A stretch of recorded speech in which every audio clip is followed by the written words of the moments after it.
Hi, Peter Charles here of Hooked for Life Fly Fishing. And today let's take a look at the Streamer Max. Now, I find this to be a very interesting line because it has an interesting taper. I actually built a line like this 11, 12 years ago, welding up some T8 with a section of a hover line cut out of an intermediate shooting head and a floating running line. Let's take a look at the taper of the Streamer Max short.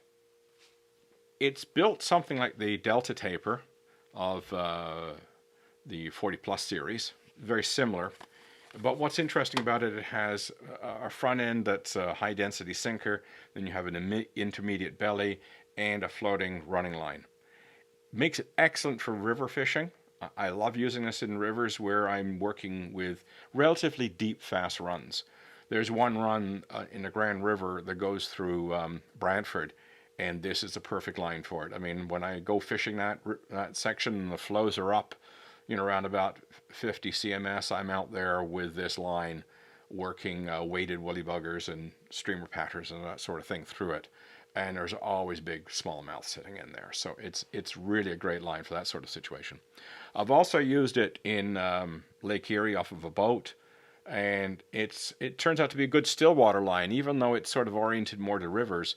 I've hooked bass as low as 20 feet with this line, so it'll get down if you have to get it down. It'll really work. It's an easy handling line because of that intermediate belly. It's easy to get out of the water. It roll casts exceptionally well, which is really good when you want to roll cast a sinker up and get it on its way fast. Or I spay cast it up as the other way. It spay casts actually quite well.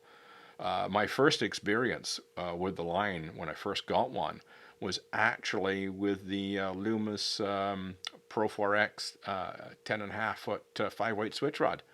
And I used a spay cast it with that thing. It was fantastic. I could really cover big runs with it, and it worked beautifully. So it has that with that big intermediate belly at the back. And when the line I built it for that reason, is to put a big heavy intermediate belly at the back end. So we use that to load it, and that drives the high density tip. So it's really almost works like an old multi-tip shooting head with an intermediate belly. It functions more or less the same way, but it's a one-piece line, which is valuable when you're stripping streamers back for trout or smallmouth bass. You want to bring the head into the guides because the fish could hit relatively close, but then you want to get it on its way very fast. So one quick spay cast or roll cast, the whole thing is out of the guides. One back cast, boom, it's gone. It's really, really handy to get going because of its construction. And it's relatively short. If I remember correctly, let me get my glasses on so I can read it. I think it's 24 feet if I remember correctly.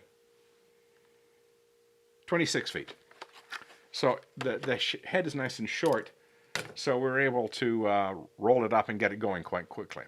So anyway, if you're interested in a full sinking line that has a lot of applications and is quite flexible and straightforward to use, take a look at the Streamer Max short. It's a great line. I've caught a lot of fish on it, and I love fishing it. Cheers.